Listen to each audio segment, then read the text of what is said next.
పేదల సంక్షేమానికి వేలు లక్షల కోట్లు ఖర్చు చేశామని ముఖ్యమంత్రి జగన్ పదే పదే చెబుతూ ఉంటారు. తమ హయాంలో చేసినంత సాయం గతంలో ఏ ప్రభుత్వం కూడా చేయలేదని గొప్పలకు పోతూ ఉంటారు. అయితే దళిత విద్యార్థులకు నాణ్యమైన ఉన్నత విద్యకు ఉపయోగపడే పథకాలను, మంచి ఉద్యోగాలు సాధించి ఉన్నత స్థాయికి చేరుకోవడానికి ఉపయోగపడే పథకాలను రద్దు చేశారు. ఒకటా రెండా దళితులకు సంబంధించి 23 పథకాలను జగన్ సర్కారు నిర్వీర్యం చేసింది. గత 5 ఏళ్లుగా ఎస్సీలకు ప్రత్యేకించి ఒక్క పథకం కూడా అమలు చేయటం లేదు. ఒకప్పుడు దళిత విద్యార్థులకు దేవాలయాలుగా ఉన్న గురుకులాలను అధ్వానంగా మార్చేసింది. పేద పిల్లల భోజనానికి సంబంధించి బిల్లులు కూడా సకాలంలో చెల్లించలేని దుస్థితికొచ్చింది. కేంద్ర ప్రభుత్వం రాజ్యాంగబద్ధంగా అందిస్తున్న పథకాలను సైతం జగన్ రెడ్డి కాలరాశారు. దళితులకు సంబంధించి ప్రధానమైన భూమి, ఉపాధి, సంక్షేమం, విద్య లాంటి వాటికి జగన్ రెడ్డి ప్రభుత్వం నిధులు కేటాయించలేదు. ఎస్సీలను అన్ని రకాలుగా అణగదొక్కింది. దళితుల సంక్షేమానికి జనాభా ప్రాతిపదికన రాష్ట్ర బడ్జెట్లో నిధులు కేటాయించి వారికే ఖర్చు చేయాలని చట్టం చెబుతోంది. అయితే అంబేద్కర్ ఆశయాలకు అడుగడుగునా తూట్లు పొడిచింది జగన్ రెడ్డి సర్కార్.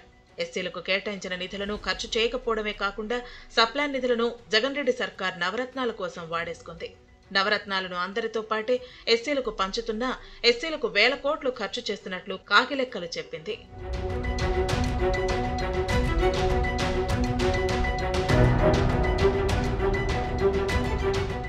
ఎస్సీలకు గతంలో ఉన్న పథకాలన్నింటినీ వైసీపీ సర్కారు అటకెక్కించింది. ఆయా పథకాలకు నిధులు నిలిపివేయడంతో నిర్వీర్యమయ్యాయి. గత చంద్రబాబు ప్రభుత్వం 1606 మంది భూమి లేని ఎస్సీ మహిళలకు 2386 ఎకరాల భూమి కొనుగోలు చేసి ఇచ్చింది. ఒక్కో ఎకరానికి 15 లక్షల ధరతో భూమి కొనుగోలు చేసిన సందర్భాలు ఉన్నాయి. ఈ జగన్ రెడ్డి సర్కారు వచ్చినప్పటి నుంచి ఈ పథకానికి ఒక్క పైసా కూడా కేటాయించలేదు. దీంతో భూమి లేని దళితులు వ్యవసాయ కూలీలుగానే మిగిలిపోయారు. చంద్రబాబు హయాంలో ఎస్సీలకు ఎస్సీ కార్పొరేషన్ కల్పతరువుగా ఉండేది. పలు పథకాలను ఈ కార్పొరేషన్ ద్వారా అందించారు.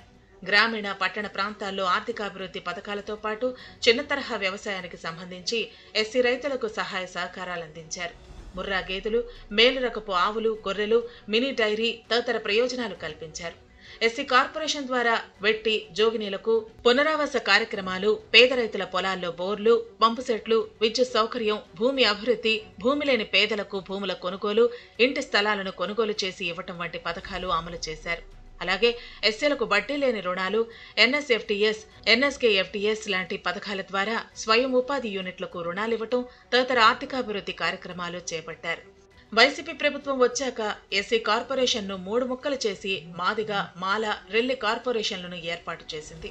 ఏ కార్పొరేషన్ కు కూడా నిధులు కేటాయించలేదు. గతంలో ఎస్సీ కార్పొరేషన్ కు 2018-19లో 900 కోట్లు కేటాయిస్తే వైసీపీ సర్కారు వచ్చిన తర్వాత ఒక్క పైసా కూడా ఖర్చు చేయలేదు.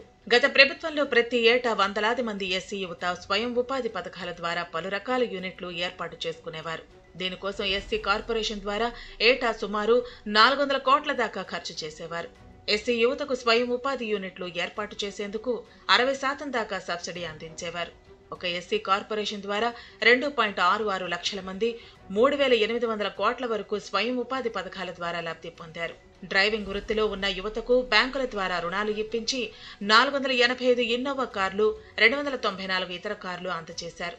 వాటితో పాటు మురుగు కాలువ పూడిక తీసే యంత్రాలు, 660, 7500 బ్యాటరీతో నడిచే పవర్ ఆటోలు, ఇతర ప్యాసింజర్ వాహనాలను అందించారు. జగన్ రెడ్డి ప్రభుత్వం వచ్చిన తర్వాత స్వయం ఉపాధి పథకానికి స్వస్తి పలికారు.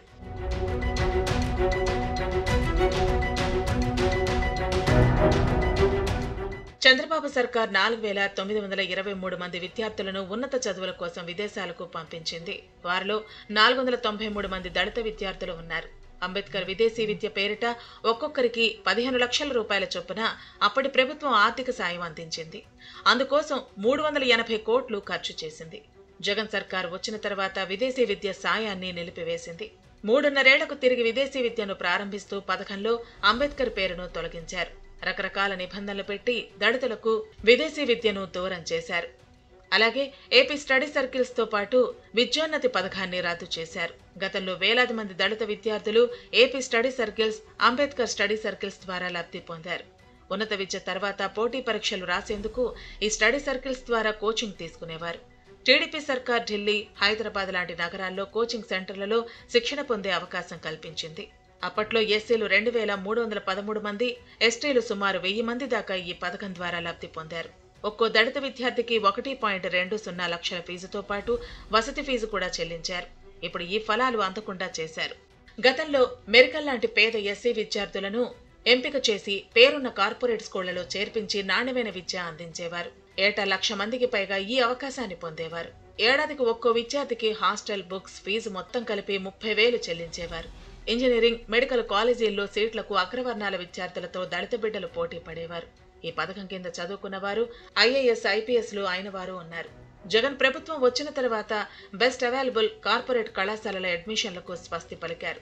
చంద్రబాబు ప్రభుత్వం 2018 జూలై నుంచి ఇంటర్ విద్యార్థులకు మధ్యాహ్న భోజన పథకం అమలు చేసింది. జగన్ సర్కారు వచ్చిన తర్వాత పిల్లల నోటికాడ ముద్ద తీసేశారు. ఎన్టీఆర్ ప్రారంభించిన గురుకులాలు చంద్రబాబు సర్కార్ దాకా ఎస్సీ, ఎస్టీ, బీసీ, మైనార్టీ విద్యార్థుల ఉన్నతికి తోడ్పడ్డాయి. అలాంటి గురుకులాలను జగన్ నిర్వీర్యం చేశారు. బడ్జెట్ తగ్గించడంతో మెనూ తగ్గిపోయింది. వసతులు కూడా కరువయ్యాయి.